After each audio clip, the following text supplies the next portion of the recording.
ಸೇವಾ ಚಟುವಟಿಕೆಗಳಾಗಬೇಕು ಅಂಥೇಳಿ ದೃಷ್ಟಿಯಿಂದನೇ blood bank ಪ್ರಾರಂಭ ಆಯಿತು. 1993ರಲ್ಲಿ ನಾವು ಪ್ರಾರಂಭ ಮಾಡಿದ್ವಿ. ಅದಕ್ಕಿಂತ ಮೊದಲು ಬ್ಲಡ್ ಬ್ಯಾಂಕ್ ಸುಮ್ಮನೆ ಪ್ರಾರಂಭ ಮಾಡಿಲ್ಲ. ಒಂದು 4-5 ವರ್ಷಗಳ ಕಾಲ ಈ ಡೋನರ್ಸ್ ಲೀಸ್ಟ್ ಇಟ್ಕೊಳ್ತಾ ಇದ್ವಿ. ಭಾಳ ನೆನಪಿದೆ ನನಗೆ. ಯಾರಾದರೂ ಓಪನ್ ಹಾರ್ಟ್ ಸರ್ಜರಿ ಅಂದರೆ 6 ಬಾಟ್ಲು ಆವಾಗ ಬಾಟ್ಲು ಬ್ಲಡ್ ಬೇಕು ಅಂತ ನಮ್ಗೆ ಫೋನ್ ಮಾಡೋರು, ನಾವು ಹೆಸರು ಕೊಡೋರು. 10ರಿಂದ 15 ಹೆಸರು ಕೊಟ್ಟರು 3 ಜನ ಬರ್ತಾ ಇರಲಿಲ್ಲ. ಆ ಸಮಯದಲ್ಲಿ ನನಗೆ ಬಿಡುವಿಲ್ಲ ಅಂತ ಹೇಳೋದು, ನಾನು ಪ್ರವಾಸ ಹೋಗಿದ್ದೀನಿ, ನಿನ್ನೆ ತಾನೇ ಬಂದೆ ಅಂತ ಹೇಳೋದು. ಹೀಗೆ ಈ ಬ್ಲಡ್ಡನ್ನು ಕೊಡಲಿಕ್ಕೆ ಆಗ್ತಾನೇ ಇರಲಿಲ್ಲ. ಸುಸ್ತಾಗ್ಬಿಟ್ಟವರು. ಅಲ್ಲಿ ಬ್ಲಡ್ ಬೇಕು, ಜಯದೇವ ಹಾಸ್ಪಿಟ್ಲಲ್ಲಿ, ಇಲ್ಲಿ ಬ್ಲಡ್ ಇಲ್ಲ. ಸೊ ಈ ಪರಿಸ್ಥಿತಿ ಮನಗೊಂಡು ನಾವ್ಯಾಕೆ ಒಂದು ಬ್ಲಡ್ ಬ್ಯಾಂಕ್ ಶುರು ಮಾಡಬಾರ್ದು ಅಂತ. ಆಗ ಜಯಂತಿಲಾಲ್ ನಗರದಾಶ ಅಂತ ಮುಂದೆ ಬಂದರು. ನಾವು ಕೇಂದ್ರ ಕಚೇರಿಯಲ್ಲಿ ಈ ಬ್ಲಡ್ ಡೊನೇಷನ್ ಮಾಡಿದ್ವಿ, ಬ್ಲಡ್ ಬ್ಯಾಂಕ್ ಮಾಡಿದ್ವಿ, ಬ್ಲಡ್ ಸೆಂಟರ್. ಒಂದು ನಮಗೆ ಅನುಭವಕ್ಕೆ ಬಂದಿರೋದು ಅಂದರೆ, ಬ್ಲಡ್ಡನ್ನು ಕೊಡಬೇಕು ಅಂತ ಜನರ ಮನಸ್ಸಿನಲ್ಲೂ ಇರಲಿಲ್ಲ. ಎಷ್ಟು ಒತ್ತಾಯ ಮಾಡಿದರೂ ಭಯ. ತಮ್ಮ ಸ್ವಂತ ಸಂಬಂಧಕ್ಕೆ, ಭಾಳ ಹತ್ತಿರ ಸಂಬಂಧಿಕರಿಗೆ ಬ್ಲಡ್ ಕೊಡಬೇಕಾದ್ರೂ ತಾವು ಕೊಡಲಿಕ್ಕೆ ರೆಡಿ ಇಲ್ಲ. ಆಗ ಇಲ್ಲಿ ನಡೀತಿದ್ದಿದ್ದು ಒಂದು ವ್ಯಾಪಾರ. ಬ್ಲಡ್ ಡೊನೇಷನ್ ಅಂದರೆ ವ್ಯಾಪಾರ. ಕೆಲವು ಬ್ಲಡ್ ಬ್ಯಾಂಕ್ಗಳು ದುಡ್ಡು ಕೊಟ್ಟು, ಅವರಿಗೇನೋ ಒಂದು ಅನಿವಾರ್ಯ ಇದೆ ಅಂತ ಅವಳು ಬ್ಲಡ್ ಕೊಟ್ಟು, ಆ ಬ್ಲಡ್ಡಿಗೆ ಮತ್ತೆ ದುಡ್ಡು ತೊಗೊಂಡು ವ್ಯಾಪಾರ ದೃಷ್ಟಿಯಿಂದ ನಡೀತಾಯಿತ್ತು ಬಹಳ ದೊಡ್ಡ ಪ್ರಮಾಣದಲ್ಲಿ. ನಾವು ಒಂದು 4-5 ಜನ, ಲಯನ್ಸ್ ಇರ್ಬೋದು, ರೋಟ್ರಿ ಇರ್ಬೋದು, ನಾವು ಒಂದು 3-4 ಜನ, ಅದರಲ್ಲಿ ನಾವು ಬಹಳ ದೊಡ್ಡ ಹೆಜ್ಜೆಯನ್ನು ಇಟ್ಟಿದ್ದೀವಿ. ಅಂದರೆ ಇದು ಅಹಂಕಾರದ ಮಾತಲ್ಲ, ಬಲವಾದಂಥ ಒಂದು ಆತ್ಮವಿಶ್ವಾಸದಿಂದ ನಾನು ಹೇಳ್ತೇನೆ. ಆ ಕಾಲದಲ್ಲಿ ನಾನು ಇದ್ದಿದ್ದಕ್ಕೆ ನಂಗೆ ನೆನಪಿದೆ. ಒಂದು ಮೋಟಿವೇಶನ್ ಮಾಡಬೇಕು ಅಂತ ಸಮಾಜದಲ್ಲಿ ಒಳನುಗ್ಗಿದವರು ನಾವು ವಿ ಆರ್ ದಿ ಪೈನಿಯರ್ಸ್ ಅಂತ ಹೇಳ್ಬೋದು. ಅನೇಕ ಕಾಲೇಜ್ಗಳಿಗೆ ಹೋದ್ವಿ, ಅನೇಕ ಕಂಪೆನಿಗಳಿಗೆ ಹೋದ್ವಿ, ಮೋಟಿವೇಶನ್ ಮಾಡಿದ್ವಿ. ಏನು ತೊಂದರೆ ಇಲ್ಲ, ನಿಮಗೆ ಬ್ಲಡ್ ಕೊಟ್ಟರೆ ಏನಾಗಲ್ಲ, ಒಳ್ಳೆಯದಾಗುತ್ತೆ. ಈ ರೀತಿಯ ಒಂದು ಮೋಟಿವೇಶನ್ ಮಾಡಿದಂಥ ಒಂದು ಕೆಲಸವನ್ನು ರಾಷ್ಟ್ರೋತ್ಥಾನ ಮಾಡಿದರ ಪರಿಣಾಮವಾಗಿ ಒಂದು ಪ್ರತಿಷ್ಠಿತ ರಕ್ತ ಕೇಂದ್ರವಾಗಿ ನಾವು ಹೊರಹೊಮ್ಮಿ ಈಗಲೂ. ಎರಡನೇದು, ಕೆಲವು ಸ್ಟ್ಯಾಂಡರ್ಡನ್ನು ಸೆಟ್ ಮಾಡಬೇಕು ಅಂತ ನಾವು ಯೋಚನೆ ಮಾಡಿದ್ವಿ. ನಮ್ಮ ಪ್ರಮುಖರು ನಮಗೆ ಹೇಳಿದ್ದು, ಸಂಘದ ಹಿರಿಯರು, ನೀವು ಯಾರಿಗೂ ಬ್ಲಡ್ ಇಲ್ಲ ಅಂತ ಹೇಳಬೇಡಿ, ಅದು ಹೆಂಗಾದರೂ ಜೋಡಿಸ್ಕೊಡಿ. ಎರಡನೇದು ಭಾಳ ಪ್ರಮುಖವಾದ್ದು ಹೇಳಿದ್ದವರು, ಅದಕ್ಕೋಸ್ಕರ ಯಾವುದು ಕಾಂಪ್ರಮೈಸ್ ಮಾಡಬೇಡಿ. ಒಂದೇ ಒಂದು ಬ್ಲಡ್ ನಿಮ್ಮಿಂದ ಹೋಗಿರೋದು, ಇದು ಮಿಸ್ಟೇಕ್ ಆಯಿತು, ಏನೋ ಕ್ರಾಸ್ ಮ್ಯಾಚಿಂಗ್ನಲ್ಲಿ ಟ್ಯಾಲಿ ಆಗಿಲ್ಲ, ಅಥವಾ ಅವ್ರಿಗೇನೋ ಅಲ್ಲಿ ಕೊಡುವಾಗ ನೆಗೆಟಿವ್ ಬಂತು, ಅಥವಾ ಇನ್ನೇನೋ ಆಯಿತು, ಈ ಥರದ ಒಂದು ಕೇಸು ಬರಬಾರ್ದು. ಇದು ಎರಡನ್ನು ಗೈಡಿಂಗ್ ಪ್ರಿನ್ಸಿಪಲ್ ಆಗಿ ನಾವು ತೊಗೊಂಡ್ಬಿಟ್ಟಿದ್ದೀವಿ. ಆದರೆ ಚೌಕಟ್ಟೊಳಗೆ ನಾವು ಕೆಲಸ ಮಾಡಬೇಕಾಗಿದೆ. ಇನ್ನು ಮೂರನೇದು, ನಾವೇ ನಮ್ಗೆ ಹಾಕ್ಕೊಂಡು, ನಾವು we are not commercial blood bank. ಆಗಿನ ಕಾಲದಲ್ಲಿ ಸ್ವಲ್ಪ ದುಡ್ಡು ಕೊಟ್ಟರೆ ಬ್ಲಡ್ ಬರೋದು, ನಾವು ಕೊಡೋದು. ಯಾವುದೇ ಅಪೇಕ್ಷೆ ಇಲ್ಲದೆ ಬ್ಲಡ್ಡನ್ನು ಜನ ಕೊಡಬೇಕು. ಇದೊಂದು ಸೇವೆ. ನಿನ್ನಿಂದಾಗಿ ಇನ್ನೊಂದು ಜೀವ ಉಳಿತದಪ್ಪ, ಯಾಕೆ ಕೊಡಬಾರ್ದು? ಈ ರೀತಿಯ ಒಂದು ಮೋಟಿವೇಶನ್ನ ಸಮಾಜದಲ್ಲಿ ನಾವು ನಿರಂತರವಾಗಿ ಮಾಡಿದ್ರ ಪರಿಣಾಮವಾಗಿ ನನಗನ್ಸುತ್ತೆ ಇವತ್ತು ಬೆಂಗಳೂರಿನಲ್ಲಿರುವಂಥ ಅನೇಕ ಬ್ಲಡ್ ಬ್ಯಾಂಕ್ಗಳು ಅಥವಾ ರಾಜ್ಯದಲ್ಲಿರುವಂಥ ಅನೇಕ ಬ್ಲಡ್ ಬ್ಯಾಂಕ್ಗಳಿಗೆ ಇದೊಂದು ದೊಡ್ಡ ಹೆಲ್ಪ್ ಆಗಿದೆ. ನಮ್ಮ ಬ್ಲಡ್ ಬ್ಯಾಂಕಿಗೆ ಮಾತ್ರ ಬರಬೇಕು ಅಂತ ನಮ್ಮದೇನು ಅಪೇಕ್ಷೆ ಇಲ್ಲ. ಎಲ್ಲ ಬ್ಲಡ್ ಬ್ಯಾಂಕಿಗೆ ಎಲ್ಲಿದ್ದು, ಈಗ ನಮ್ಮಲ್ಲಿ ಒಬ್ಬರು ನನಗೆ ಇವತ್ತು ಮಾತಾಡೋಕ್ಕೆ ಸಿಕ್ಕಿದ್ರು, ಅವರು ಬ್ಲಡ್ ಕೊಡಬೇಕು, 3 ತಿಂಗಳಿಗೊಮ್ಮೆ ಕೊಡಬೇಕು. ಅಕಸ್ಮಾತ್ ಅವರು ಪ್ರವಾಸದಲ್ಲಿದ್ದರೆ, ಮಂಗಳೂರಿನಲ್ಲಿದ್ದಾರೋ ಅಥವಾ ದಾವಣಗೆರೆಯಲ್ಲಿದ್ದಾರೋ ಅಥವಾ ಧಾರವಾಡದಲ್ಲಿದ್ದಾರೋ ಬೆಳಗಾವಿನಲ್ಲಿದ್ದಾರೋ ಅಥವಾ ಎಲ್ಲಿ ಅವರು ಅಖಿಲ ಭಾರತ ಪ್ರವಾಸ ಮಾಡುವಂಥವ್ರು ಎಲ್ಲಿದ್ದರೂ ಅಲ್ಲಿದ್ದರೂ ರಕ್ತ 3 ತಿಂಗಳು ಒಂದ್ಸಲ ಕೊಟ್ಟೇ ಬಿಡು. ಸೊ ಬೆಂಗಳೂರಿನಲ್ಲಿದ್ದರೆ ರಾಷ್ಟ್ರೋತ್ಥಾನ ಕೊಡು. ಸೊ ನೋಡಿ, ಬ್ಲಡ್ ಕೊಡಬೇಕು ಅಂತೇಳುವಂಥದ್ದು ಭಾಳ ಮುಖ್ಯ ಅಂತೇಳುವಂಥ ಮಾತನ್ನು ಅವರು ನನಗೆ ಹೇಳಿ ಇದು ಬಂದ್ಯಾರೋ ಕೂತಿದ್ದಾರೆ. ಸೊ ಹಾಗೆ 3 ತಿಂಗಳಿಗೊಂದು ಸಲ ನಿರಂತರವಾಗಿ ಕೊಡಬೇಕು. ಆ ರೀತಿಯ ಮಾನಸಿಕತೆಯನ್ನು ಒಂದು ಕ್ರಾಂತಿ ರೂಪದಲ್ಲಿ ಮಾಡಿದ್ದೀವಿ ಅಥವಾ ಮಾಡ್ತಾ ಇದ್ದೀವಿ ಅಂತ ಹೇಳಿದ್ರೆ ತಪ್ಪಾಗಲಿಕ್ಕಿಲ್ಲ ಅಂತ ನಾನು ಅಂದ್ಕೊಂಡಿದ್ದೀನಿ. ನಾನು ಬ್ಲಡ್ ಡೊನೇಷನ್ ಮಾಡೋದಕ್ಕೆ ಕಾರಣ ಏನಂದರೆ, 30 ವರ್ಷದ ಕೆಳಗೆ ನಮ್ಮ ತಂದೆಗೆ ಬೈಪಾಸ್ ಸರ್ಜರಿ ಆಯಿತು. ಆಗ ಬ್ಲಡ್ ಹುಡ್ಕೋದಕ್ಕೆ 1 ದಿವಸ ಪೂರ್ತಿ ಹುಡುಕಾಡಿದೆ ಓ ಪಾಸಿಟಿವ್ ಬ್ಲಡ್ಗೆ ಓಕಾರ್ಡ್ ಆಸ್ಪತ್ರೆಯಲ್ಲಿ. ಅವತ್ತು ನನಗೆ ಗೊತ್ತಾಯಿತು ಬ್ಲಡ್ಡಿನ ರಿಯಾಲಿಟಿ ಏನು ಅಂತ. ಅವತ್ತಿಂದ ನಾನು ಯಾಕೆ ಕೊಡಬಾರ್ದು ಅಂತ ಶುರು ಮಾಡಿದೆ. ಇಲ್ಲಿ ತನಕ 67 ಸಲ ನಾನು ಬ್ಲಡ್ ಡೊನೇಟ್ ಮಾಡಿದ್ದೀನಿ. ನಾನು ಡಾಕ್ಟ್ರಿಗೆ ಹೇಳಿದೆ, ನನಗೆ ಆಯುಸ್ ಯಾಕೆ ಬೇಕು ಅಂತಂದರೆ ನಿಮ್ಮ ಥರ 167 ಸಲ ಬ್ಲಡ್ ಕೊಡೋದಕ್ಕೋಸ್ಕರ ನನಗೆ ಆಯುಸ್ ಬೇಕು ಅಂತ ಕೇಳಿದೆ. ಎಲ್ಲರೂ ಹುಟ್ಟಿದಬ್ಬದ ದಿವಸ ಪಾರ್ಟಿ ಮಾಡೋದು, ಕೇಕ್ ಕಟ್ ಮಾಡೋದು, ಅದು ಇದು ಮಾಡ್ತಾರೆ. ನಾನು ನನ್ನ ಸ್ವಂತವಾಗಿ ಏನು ಮಾಡ್ತೀನಿ, ಪ್ರತಿ ಹುಟ್ಟಿದ ದಿನ ಬ್ಲಡ್ ಡೊನೇಟ್ ಮಾಡ್ತೀನಿ. ನನ್ನ ಜೊತೆಗೆ ಮಿನಿಮಮ್ ಒಂದು 5-6 ಜನಕ್ಕೆ ಅವ್ರಿಗೆ ಎಲ್ಲ ಹತ್ತತ್ರ ಇರತ್ತಲ್ಲ ಅಲ್ಲಿ ಕರ್ಕೊಂಡೋಗಿ ಬ್ಲಡ್ ಡೊನೇಟ್ ಮಾಡಿ ಅವ್ರಿಗೆ ತಿಂಡಿ ಕೊಡಿಸಿ ಕಳಿಸ್ತೀನಿ. ಆ ಥರ ಪ್ರತಿಯೊಬ್ಬರು ಮಾಡಿದ್ರೆ ಖಂಡಿತವಾಗ್ಲೂ ಚೆನ್ನಾಗಿರುತ್ತೆ. ಇಲ್ಲಿವರೆಗೂ ಒಂದು 75 ಸಲ ಬ್ಲಡ್ ಕೊಟ್ಟಿದ್ದೀನಿ. ದಯವಿಟ್ಟು ಬ್ಲಡ್ ಡೊನೇಟ್ ಮಾಡಿ. ಯಾಕೆಂದರೆ ಕೋವಿಡ್ ಟೈಮ್ನಲ್ಲಿ ಮೇಡಮ್ ಹೇಳ್ತಾ ಇದ್ದಾಗೆ, ಸರ್ ಹೇಳಿದಾಗೆ ತುಂಬ ಕಷ್ಟ ಆಗಿತ್ತು ನನಗೆ. ಇಲ್ಲೇ ಬಂದು ಕೋವಿಡ್ನಲ್ಲಿ 2020 ಮತ್ತು 2021ರಲ್ಲಿ 8 ಸಲ ಬಂದು ಇದೇ ಸೆಂಟ್ರ್ನಲ್ಲಿ 8 ಸಲ ಬ್ಲಡ್ ಕೊಟ್ಟಿದ್ದೀನಿ ಕೋವಿಡ್ ಟೈಮ್ನಲ್ಲಿ. ಅದಲ್ಲದೆ ಕೋವಿಡ್ ಟೈಮ್ನಲ್ಲಿ ನಾನು ಕೋವಿಡ್ ವಾರಿಯರ್ ಆಗಿ ನಮ್ಮ ಮನೆ ಹತ್ತಿರದಲ್ಲಿರುವಂಥ ಗೌರ್ಮೆಂಟ್ ಹಾಸ್ಪಿಟ್ಲಲ್ಲಿ ಬರೀ ಒಂದೇ ಒಂದು ಸಿಂಗಲ್ ಮಾಸ್ಕ್ ಹಾಕ್ಕೊಂಡು, ಗ್ಲೌಸ್ ಇಲ್ಲ, ಏನೂ ಇಲ್ಲ, ಬರೀ ಮಾಸ್ಕ್ ಹಾಕ್ಕೊಂಡು ಕೋವಿಡ್ ಹಾಸ್ಪಿಟಲಲ್ಲಿ, ಗೌರ್ಮೆಂಟ್ ಹಾಸ್ಪಿಟಲ್ನಲ್ಲಿ ಬಂದು ಸರಾಸರಿ 8 ತಿಂಗಳು ಬಂದು ಊಟ ಕೊಡುವಂಥ ಒಂದು ಕೆಲಸವನ್ನು ಮಾಡಿದೆ. ಆದರೆ ಒಂದೇ ಒಂದು ಸಲ ನೆಗಡಿ ಇಲ್ಲ, ಒಂದೇ ಒಂದು ಸಲ ತಲೆನೋವಿಲ್ಲ, ಒಂದೇ ಒಂದು ಸಲ ಕೆಮ್ಮು ಇಲ್ಲ, ಏನೂ ಆಗದೆ ಇರೋಷ್ಟು ಹೆಲ್ದಿಯಾಗಿದ್ವಿ. ಯಾಕೆ ಅಂದರೆ ಕಂಟಿನ್ಯೂಸ್ ಆಗಿ ನೀವು ಎಷ್ಟು ಜನ ಬ್ಲಡ್ ಕೊಟ್ಟಿದ್ದೀರ ಎಲ್ರಿಗೂ ಗೊತ್ತು. ನಿಮ್ಮ ಬಿ ಪಿ ಏನಿದೆ ಯಾವತ್ತೂ ನಾರ್ಮಲ್ಗಿಂತ 5, ಬಿಕಾಸ್ ಎಷ್ಟೋ ಜನ ಬಂದ್ಬಿಟ್ಟು ಕೆಲಸ ಮಾಡೋದ್ರಿಂದ ಒಂದು 5 ನಾರ್ಮಲಾಗಿ 80-120 ಅಂತ ಹೇಳ್ತಾರಲ್ಲ, ಅದಕ್ಕೊಂದು 5% ಹಾಗೆ ಕೌಂಟ್ ಹಾಗೆ ಮೇಲೆ ಕೆಳಗಡೆ ಆಗ್ಬೋದು. ಆದರೆ ಯಾವತ್ತೂ you will never suffer. High B P ಮತ್ತು ಲೋ ಬಿ ಪಿ ಯಾವತ್ತೂ ಸಫರ್ ಮಾಡಲ್ಲ. ದಯವಿಟ್ಟು ಬ್ಲಡ್ ಕೊಡಿ.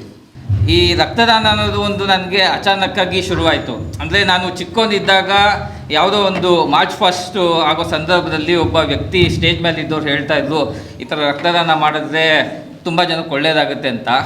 ಆದರೆ ನಾನು ಕಾಲೇಜಲ್ಲಿ ಇರಬೇಕಾದ್ರೆ ಒಂದು ಅವಕಾಶ ಸಿಕ್ತು. ನನಗೆ ಏನೋ ಒಂದು ಐಡಿಯಾ ಇರಲಿಲ್ಲ. ನಂದು ಓ ನೆಗೆಟಿವ್ ಬ್ಲಡ್ಡು ಇರಬೇಕಾದ್ರೆ ಬಂದು ಕೇಳಿದ್ರು, ಯಾರು ಓ ನೆಗೆಟಿವ್ ಇದೆ ಬನ್ನಿ ಅಂತ. ಒಂದು ಭಯ ಇದ್ದ ಸಿಚುವೇಷನಲ್ಲೇ ಹೋಗ್ಬಿಟ್ಟು ನಾನು ರಕ್ತದಾನ ಮಾಡಿದೆ.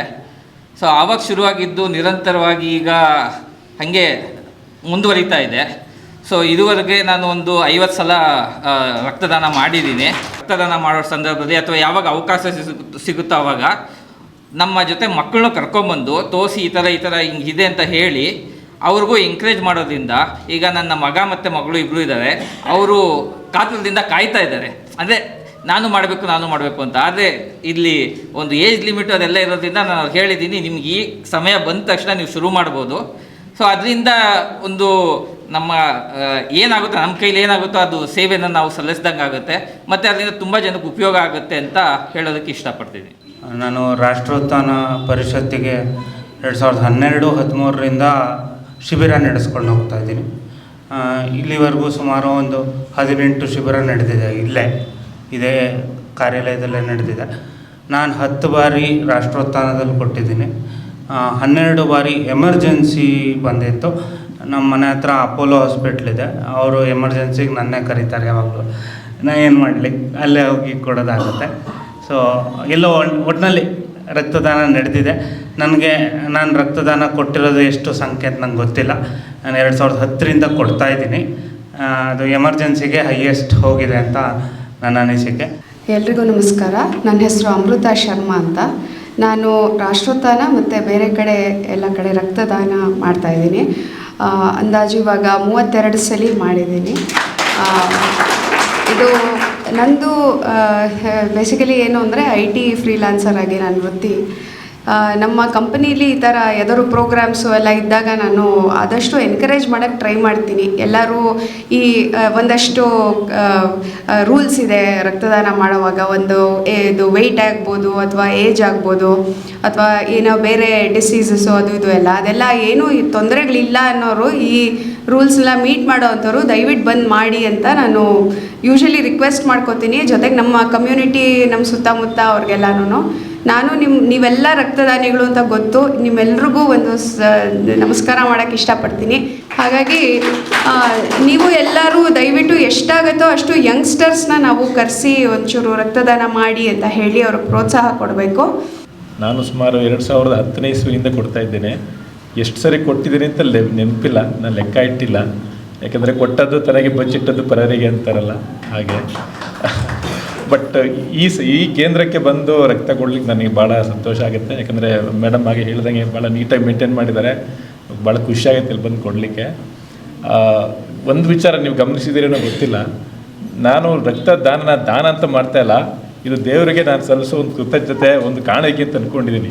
ಯಾಕಂದರೆ ನೀವು ಅಬ್ಸರ್ವ್ ಮಾಡಿ, ಒಂದು ಫಾರ್ಮ್ ಕೊಡ್ತಾರೆ, ಉಚಿತ ರಕ್ತ ಕೊಟ್ಟಿದ್ರು ಕೂಡ ಅಲ್ಲಿ ಹೋದಾಗ ಇಲ್ಲಿ ಈ ಸಂಸ್ಥೆಯಲ್ಲಿ ಒಂದು ಮುಂಚೆ ಪ್ರಿಂಟೆಡ್ ಫಾರ್ಮ್ ಇತ್ತು, ಈಗ ಕಂಪ್ಯೂಟರ್ ಇರ್ತದೆ. ಅದು ಸುಮಾರು ಕ್ವಶನ್ಸ್ ಇರ್ತದೆ. ನಿಮಗೆ ಬಿ ಪಿ ಇದೆಯಾ, ಶುಗರ್ ಇದೆಯಾ, ಏನಾದರೂ ಮಾತ್ರೆ ತೊಗೊಳ್ತಾ ಇದ್ದೀರಾ, ಆಪ್ರೇಷನ್ ಆಗಿತ್ತಾ, ಹಲವಾರು ಪ್ರಶ್ನೆಗಳಿದೆ. ನಾನು ಅದೆಲ್ಲ ನೋಡಿದಾಗ ದೇವರೇ ಇದು ಯಾವುದು ನನಗಿಲ್ಲ, ಹಾಗಾಗಿ ನಾನು ನಿನಗೆ ಬ್ಲಡ್ ಕೊಡೋಕ್ಕೆ ಅವಕಾಶ ಕೊಟ್ಟಿದ್ಯಾ, ನಾನು ರಕ್ತನೇ ನಿನಗೆ ಕಾಣಿಕೆ ಕೊಡ್ತಾ ಇದ್ದೀನಿ ಅಂತ ನಾನು ಅನ್ಕೋತೀನಿ. ನಾನು ಸತ್ಯವಾಗ್ಲೂ ಆ ಭಾವನೆಯಿಂದನೇ ಬರೋದು. ಯಾಕಂದರೆ ಆ ಫಾರಮ್ ನೋಡಿದಾಗ ಅನಿಸುತ್ತೆ, ದೇವರು ಇಷ್ಟು ಜನ ನಾನು ಕಾಪಾಡಿದೆಯಲ್ಲಪ್ಪ ಇಷ್ಟು ದಿನ, so that I can donate blood and save some lives. ನಾನು ಡಾಕ್ಟರ್ ಸತೀಶ್ ಪಲ್ಲಾಡಿ, ಹೋಮಿಯೋಪತಿ ವೈದ್ಯ. ಇಲ್ಲಿಗೆ ಬಂದರೆ ಒಂದು ದೇವಸ್ಥಾನ ಬರೋ ಫೀಲಿಂಗ್ ಆಗುತ್ತೆ. ಯಾವಾಗಪ್ಪ 3 ತಿಂಗಳಾಗುತ್ತೆ ಅಂತ ಕಾಯ್ತಾ ಇರ್ತೇನೆ. ಯಾವಾಗಾದರೂ 3 ತಿಂಗಳು ಕಳೆದೋಗ್ಬಿಡ್ತು ಅಂತಂತಂದರೆ, ಲಾಸ್ಟ್ ಟೈಮು ಯಾವುದೋ ಒಂದು ಸ್ಮಾಲ್ ಡೆಂಟಲ್ ಇಶ್ಯೂ ಇತ್ತು, ಆ ಡೆಂಟಲ್ ಇಶ್ಯೂ ಮಾಡಿಸ್ಕೊಂಡಿದ್ದೆ, ಮರ್ತೋಯ್ತು. If you are on some treatment with respect to antibiotics you are not suppose to donate ಅಂತ ಹೇಳಿ. ಆದರೂ ಬಂದೆ, ಅದು ಫಿಲ್ ಮಾಡೋವಾಗ ಅದು ನೋಡಿಬಿಟ್ಟೆ, ಮನಸ್ಸಿಗೆ ಭಾಳ ಖೇದ ಆಗೋಯ್ತು. ಮನಸ್ಸಿತ್ತು ಕೊಡಬೇಕು ಅಂಥೇಳಿ, ನಾನು ಡಾಕ್ಟ್ರಾಗಿ ನಾನು ತಪ್ಪು ಮಾಡ್ತಾಯಿದ್ದೀನಲ್ವಾ, ಕೊಡೋದು ಬೇಡ ಅಂತ ಒಂದು ಕಡೆ. ಇನ್ನೊಂದು ಸತಿ ಮೇಡಮ್ ಹತ್ರ ಕನ್ಫರ್ಮ್ ಮಾಡಿಕೊಂಡೆ, ಮೇಡಮ್ ಇನ್ನೂ ಒಂದು ವಾರ ಇದೆ ನಿಮ್ಮ ಡ್ಯೂರೇಷನ್, ನಾನು ಇದು ಪಾಸ್ ಆಗೋದಕ್ಕೆ ಏನು ಮಾಡಲಿ ಅಂತೇಳಿ. ಸರ್ ಒಂದು 15 ದಿನ ಬಿಟ್ಕೊಂಡು ಬನ್ನಿ ಅಂತ ಹೇಳಿದ್ರು. ಭಾರವಾದ ಹೃದಯದಿಂದ ಮನೆಗೆ ಹೋದೆ. ಅಂದರೆ ಇಲ್ಲಿಗೆ ಯಾವಾಗಪ್ಪ ಬರಬೇಕು ಅನ್ನೋದು ಫೀಲಿಂಗು ಕಲಗುತ್ತೆ ಮನಸ್ಸಿಗೆ. ಆಮೇಲೆ ಇಲ್ಲಿರೋ ಸ್ಟಾಫ್ ಆಗ್ಬೋದು, ಸಿಬ್ಬಂದಿ ಬಳಗ ಆಗ್ಬೋದು, ಒಂದು ಮನೆಯವ್ರ ಥರ ನೋಡ್ಕೊಳ್ತಾರೆ. ಒಂದು ಕೃತಾರ್ಥ ಭಾವ ಬರುತ್ತೆ ಇಲ್ಲಿಂದ ನಾವು ವಾಪಸ್ ಹೋಗಬೇಕಾದ್ರೆ. ನಾವು ಎಷ್ಟೊಂದು ಕ್ಯಾಂಪ್ಸ್ ನಾವು ಕಂಡಕ್ಟ್ ಮಾಡ್ತೀವಿ. ಆ್ಯಕ್ಚುಲಿ ಡಾಕ್ಟರ್ ಆಗಿರೋದ್ರಿಂದ ಕ್ಯಾಂಪ್ಸ್ ಕಂಡಕ್ಟ್ ಮಾಡ್ತೀವಿ. ಈ IT ಪ್ರೊಫೆಷನಲ್ ಫೀಲ್ಡ್ಸಲ್ಲಿ, IT ಇದರಲ್ಲಿ ಕಂಪ್ನಿಗಳಲ್ಲಿ ನಾವು ಕ್ಯಾಂಪ್ ಕಂಡಕ್ಟ್ ಮಾಡಿದಾಗ ಅಲ್ಲಿ 30-35 ಆಸ್ಪಾಸ್ ಇರೋವಂಥ ಒಂದು ಏಜ್ ಗ್ರೂಪಲ್ಲಿ ಕೊಡಬೇಕು ಅನ್ನೋ ಒಂದು ಭಾಳ ಅವ್ರಿಗೆ ಕಾತುರತೆ ಇರುತ್ತೆ. But they are into lot of stress. BP ಯಾರ್ದು ಪಾಸ್ ಆಗೋಲ್ಲ. ಆಲ್ಮೋಸ್ಟ್ 80% ಅಲ್ಲಿರೋ ಸ್ಟಾಫ್ದು BP ಪಾಸ್ ಆಗೋಲ್ಲ. ಎಲ್ಲ ಹೈ BP, ಹೈಪರ್ ಟೆನ್ಷನ್ ತೋರಿಸ್ತಾ ಇರುತ್ತೆ. ಸೊ ಇವಾಗ ಮೇಡಮ್ ಹೇಳ್ದಂಗೆ ಸ್ವಾಸ್ಥ್ಯ ಒಂದು ವಿಚಾರದಲ್ಲಿ ಅವರಿಗೆ ಯಾವ ಥರ ಒಂದು ರೂಢಿಸ್ಕೋಬೇಕು, ಯಾವ ಥರ ನಮ್ಮ ದೇಹದ ಒಂದು ಪರಿಕಲ್ಪನೆ ಬೇಕು ಅನ್ನೋದನ್ನು ಅಲ್ಲಿ ನಾವು ತೊಡಗಿಸ್ಕೋಬೇಕಾಗಿದೆ.